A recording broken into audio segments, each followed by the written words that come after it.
dia mbola tombona ao aminareo aneritreana ny fahasoavana sy ny fiadanana avy amin'Andriamanitra Ray sy Jesosy Kristy Tompo.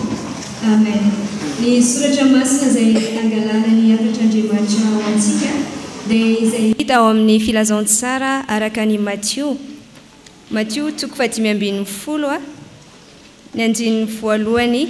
ka hatramin'ny fahasivy. Rehefa mamaky izao soratra masina izao isika dia zavatra anankiroa mifanindran-dalana no hita. Andaniny ny soratra masina izay ambaran'i Jesosy Kristy ary ankilany ny fomba amampanao izay nomen'ireo razana izay ampianarin'ireto fariseo sy mpanorandalàna atao fididy sy fitsipika apetraka eo amin'ny fiarahamonina. Fa etsy andaniny ihany koa Jesosy Kristy ilay miresaka amin'ny fariseo dia izy mihitsy ilay fahatanterahan'ny lalàna, fa ny ankilany ny fariseo sy ny mpanorandalàna izy ireo ilay mpanoratra ny lalàna, izany hoe mandika ny lalàna izay manana fahefana ambony mahakasika izany lalàna izany. Ary ireto fariseo sy mpanorandalàna ireto dia mametraka ho zava-dehibe indrindra ny lalàn'i Mosesy, izany hoe ilay razana ny avy amin'ny fomban-drazana. Fa ao anatin'izany ihany koa ny fiarahamonina iray na ny firenena iray na ny atao hoe ankonana na fianakaviana iray dia manana izay mety ho fomban'izy ireo izay apetraka ho lalàna mifehy ihany koa ny sifitsipika mifehy ao an-tokantrano izany na ny amin'ny fiarahamonina izany. Fa matetika moa dia ny isaky ny foko ny tena ahitana izany fomban-drazana izany izay tsy maintsy arahana, tsy maintsy hajaina, fa raha tsy izany dia ho tondron'ny fiarahamonina molotra ary mety ho esorina mihitsy aza tsy eo anatin'ilay fiarahamonina. Dia tahaka izany indrindra ny tantara miseho eto izay fifanindrinan'i Jesosy Kristy amin'ireto fariseo sy mpanorandalàna ireto raha miresaka mahakasika ny soratra masina izy ary ireto fariseo kosa miresaka ny fanaony razana. Ao anatin'izany indrindra dia mampitandrina antsika ny tenin'Andriamanitra, mampitandrina ny fiangonana ny soratra masina. Jesosy Kristy eto dia manao fanitsim-pivavahana hoe ohatry ny ahoana marina moa izany fivavahana ankasitrahana eo anatrihan'Andriamanitra izany. Ka ao anatin'izany voalohany tandrema ny didin'Andriamanitra mihoatra ny fomban-drazana. Tandremo ny didin'Andriamanitra mihoatra ny fomban-drazana. Hitantsika eo amin'ny andininy voalohany ka hatramin'ny fahaenina izany. Notsongain'i Jesosy Kristy manokana eto ny fanajana ray sy reny izay tonelany ireto jiosy reto, satria izy ireo dia manao fanatitra. Ny anaran'izany fanatitra izany dia korbana. Hitantsika eo amin'ny Marka 7:12 izany. Rehefa manatanteraka io fanatitra io ny jiosy dia afaka tsy manatanteraka intsony ny adidy atao amin'ny ray aman-dreny izy ireo. Ka izany anefa dia hevitra atao fetsifetsy ihany satria tsy te hiahy intsony ny ray aman-drenin'izy ireo hany ka nataony fanatitra manontolo ho an'Andriamanitra ny fanatitra. Ao anatin'izany indrindra nefa dia tsy ankasitrahany eo anatrihan'Andriamanitra izany satria tokony hijery mandrakariva ny maha olona, hijery mandrakariva ireo ray aman-dreny. Ny fanajana ray aman-dreny raha teo dia efa voasoratra ao amin'ny didin'Andriamanitra, didy 10 isika na ny teny 10 any amin'ny Exodosy 20 ny andininy 12 manao hoe manajana rainao sy ny reninao mba ho maro andro ianao amin'ny tany izay omeny Jehovah Andriamanitra ao anao. Araka izany indrindra ry havana, takina ny fanajana ray aman-dreny mihoatra noho izay fombafomba ivelany. Fa eto ireto fariseo sy mpanorandalàna ireto dia resaka fanasana tanana no nitenenan'ny mpianatra Jesosy fa maninona ny mpianatra ao no tsy manasa tanana mialohan'ny sakafoana, izay tsy dia zava-dehibe akory raha mihoatra izany hoe fanajana ray aman-dreny izany. Aiza ho aiza ny fametrahana ilay fanajana ray aman-dreny, ray aman-dreny izay nipoiranao, ray aman-dreny izay niando hoanao, tsy ajainao, tsy ankatoavinao, fa fombafomba ivelany no aseho. Hoentina ilazana fa izahay dia mpitarika, izahay dia olona manaja fatratra ny fomban-drazana izay nampianarina anay. Ho antsika ihany koa ry havana izany tenin'Andriamanitra izany. matetika isika manao ny fanompotsika lasa fifaninanana aza indraindray ny manatanteraka izany tahaka izay nataondreto jiosy ihany koa ary indrindra tena naseon Jesosy Kristy tamin'ilay fandatsahana rakitra raha nijery izy fa ity vehivavy mpitondra teny teo izy nanao be indrindra mihoatra anareo satria ny endretsy dia fomba ivelany fotsiny ihany lasa hetsika ivelany fotsiny ihany maneho izany fa tsy izany nositrakaandriamanitra amin'ny fanompona fa apetrao ny maharay aman-dreny ray aman-dreny atzao ny ray aman-dreny mihoatra no izay fombafomba ivelany tsy hoe ajanona akory izany tsy hoe ratsy akory izany fa ao anatin'izany misy zava-dehibe mihoatra noho izany tokony ho tanterahan'ny fiangonana dia ny fanajana iray aman-dreny amin'izao tokoa dia mahagaga sy mahavariana fa ny zanaka indray no te ho ray aman-dreny ny zanaka indray no mametraka fitsipika ao arahana ao tokantrano ary rehefa tsy mifanaraka amin'izay tezitra ny zanaka lasa maniratsira mavita mamoaka teny mandratra teny mampalahelo ny ray aman-dreny mihitsy azy satria hoe manam-pahaizana hono na halala zavatra hono efa mahalala-tsaina hono adino ilay mametraka ny toeran'ny ray aman-dreny amin'ny tokony ho izy ka lasa tsy mankatoy intsony ny ray aman-dreny lasa tsy manaja intsony ny ray aman-dreny ary rehefa antitra ara dia mampalahelo fa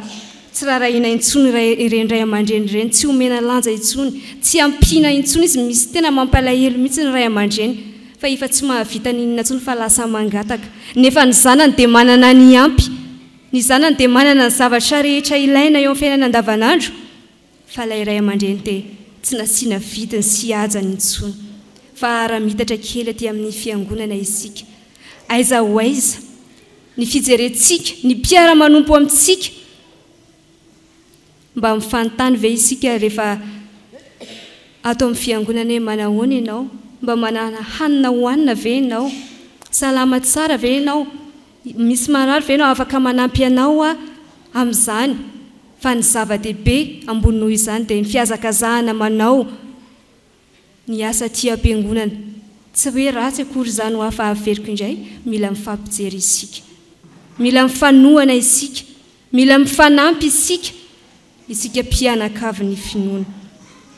izany ny zava-dehibe takian'Andriamanitra amintsika mba tsy ho diso fivavahana isika andeha hifampijery isika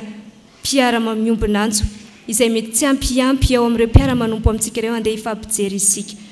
ao anatin'ny vanim-potoanany karemy raha teo isika izao fotoanany fibebahana fotoanany fandinian-tena fotoana izay hifampijerentsika amin'ireny manodidina antsika ireny fa izay lazaina faharoa dia izao mitandrema fa Jesosy Kristy dia mampiariary ny fomba rehetra tsy mety atao amin'izany fomba fivavahana izany mitandrema fa Jesosy Kristy dia mampiariary ny toetra tsy mendrika ataon'ny olona eo amin'ny 17 ka hatramin'ny 19 no ahitantsika izany ary miteny mihitsy izy eto ripy tsara velatsia ary matetika Jesosy Kristy rehefa mifanandrina amin'ireto fariseo sy mpanoradalàna ireto dia miteny foana hoe ripy tsara velatsia any amin'ny Matio 9 izy izao raha miresaka ny amin'ny toriteny izay nataony dia hoy izy mantsy an'ireto vahoaka hoe aza manao tahaka ny fariseo sy mpanoradalàna izay ripy tsara velatsia ka manao seho ivelany fotsiny ihany ao amin'ny Matio 7:20 dia tena be dia be ny teny ilazany Jesosy Kristy ny amin'ny toetrandreto fariseo sy mpanoradalàna ireto ka ilazany hoe ripy tsara velatsia ohatry ny ahoana moa izany miatsara velatsia izany isika rehetrarehetra mety manana samy manana ny fomba izay ilazantsika izany hoe miatsara velatsia izany fa ny miatsara velatsia eto dia ohatran'ilay manao teatra ireny izany hoe modimody ohatra hoe mody mitomany mody torana mody mifankatia ohatra izany eto ilay hoe miatsara velatsia ary eo anatin'izany indrindra dia ariarin'i Jesosy Kristy hoe ianareo ane ka pe tsara velatsia fomba ivelany fotsiny ihany no entinareo manompo an'Andriamanitra fa tsy vokatry ny fonareo akory andeny isika hijery anankiray ao anatin'izany Matio 7:20 izany ilazany Jesosy Kristy amaritan'izany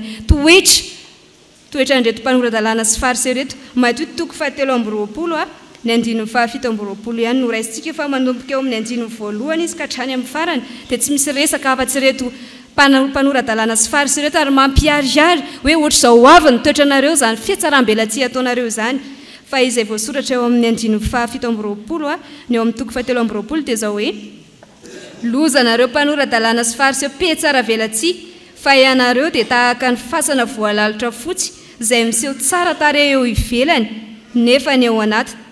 dia feno taola maty mba mifaly tona rehetra azontsika vakina io matotoko 7:20 io rehefa any an-trano ho any isika entina mpiariary ny toetra ny fariseo amin'ny fanompona izay tanterahan'izy ireo zany hoe miseho ivelany ho tsara fotsiny miseho ivelany ho mpivavaka fotsiny izy ireo ary tena asehony amin'ny fiarahamonina hoe izahay ilay olona mpivavaka izahay ne mahafantatra ny lalàna io e fantatra tsy misy miafina amin'io izahay ne manao an'io e fa ary zareo dia tsy mba manatanteraka izany hitantsika ao amin'ny 7:20 voalohany sy faharoa izany sy hatrany amin'ny 7 ihany koa zany hoe izy ireo miteny hoe ity ny lalàna arahana fa izy ireo tsy manatanteraka izany miteny fotsiny zany ny asan'ny zareo hoe izao indray ny didy izao ny lalàna fa izareo miatakataka izareo tsy mba manatanteraka izany lalàna izany endriky ny fisehoany fiatsaram-belatsia ilay lalàna ampianarina isan'andro isan'andro ilay lalàna eo ambany maso ny hitany soratany isan'andro isan'andro aika izy ireny mandalo fotsiny eo ambanin'ny masony fa tsy tafapakany anatin'ny fony hany ka ampiariariany Jesosy Kristy fa tsy izany no fivavahana ankasitrahana eo anatrihan'Andriamanitra ary naka andin-tsoratra masina mihitsy Jesosy Kristy ilazany fa efa voalazany mpaminany hoe ity fireneny ity manajay amin'ny olony fa ny fony kosa lavitra koa foana no ivavahandreo amiko raha mampianatra ny didin'olombelona ho fampianarana izy ohatrany ahoana ny elanelan'izany hoe vava sy fo zany tsy dia mifanalavitra kory ane zany eo amin'ny centimetre vitsivitsy fotsiny ny elanelan'izany fa ny moly ny miteny milaza manambara hoe izao ny didin'Andriamanitra fa tsy tafalatsaka ny anatin'ny fony zany tsy ampiariny zany mampandiny tena antsika ihany koa zany ankehitriny tena latsaka ao am-pontsika tokoa ve ireny didin'Andriamanitra ambara amintsika ireny isan-kalahady isika farafakely mandray sitrapon'Andriamanitra mandray toriteny farafakely noho ia akoatra ny fampianarana maro isan-karazany any anatin'ny sampanany fa move tena mandray izany fiainana ao antsika isika fiangonana move tena mampiatra izany isika mba tsy hahatonga antsika ho foana ny fivavahantsika amin'Andriamanitra mampitandrina ny didiny Andriamanitra mba ho ankasitrahany eo anatrihan'Andriamanitra ny fanompona izay tanterahantsika ty am-piangonana ka ho tsy ho fotoam-berimaina fotsiny ny andro lantsika ty andro tokony hitadiavana vola andro tokony hanaovana izay mahafinaritra sy mametimety andeha rea mba ho latsaka ao anatintsika ny tenin'Andriamanitra mba tsy ho fiatsaram-belatsia ny fanompontsika an'Andriamanitra tao amina foana isika hoe mba anao fitafiana mihaja fitafiana montina ty am-piangonana fa mihoatra lavitra noho izany ny fampiarantsika ny fiainantsika ny didin'Andriamanitra izay omena antsika mba tsy ho piatsara velatsia tahaka ny mpanorata-dalàna sy ny fariseo isika fa mba tena ho mpivavaka araka ny sitrapon'Andriamanitra isika ry havana mahereza ny tompo no manome antsika izany didiny izany ary raha manome izany ho antsika izy dia tsy ho loza akory fa ho fiainana ho fitahiana ho antsika isika no migoka ny soa azo avy amin'izany fankatoavana ny didin'Andriamanitra izany fa isika ihany koa no mandray ny valiny asantsika ny amin'izany tsy fankatoavantsika ny didin'Andriamanitra izany koa mahereza raha ry havana malala fa Andriamanitra dia mampitandrina antsika mandrakariva ny didiny mihoatra lavitra noho ny fombafomba ivelany tokony hankatoavantsika ny didin'Andriamanitra ary mitandrema fa Jesosy Kristy dia mampiariary ny toetrantsika mety hoe ny olona tsy mahafantatra izay antony hahatongavantsika ty am-piangonana marina fa io Andriamanitra io mahafantatra ny fonao koa mitandrema ry havana dia ho an'Andriamanitra irery ny voninahitra amen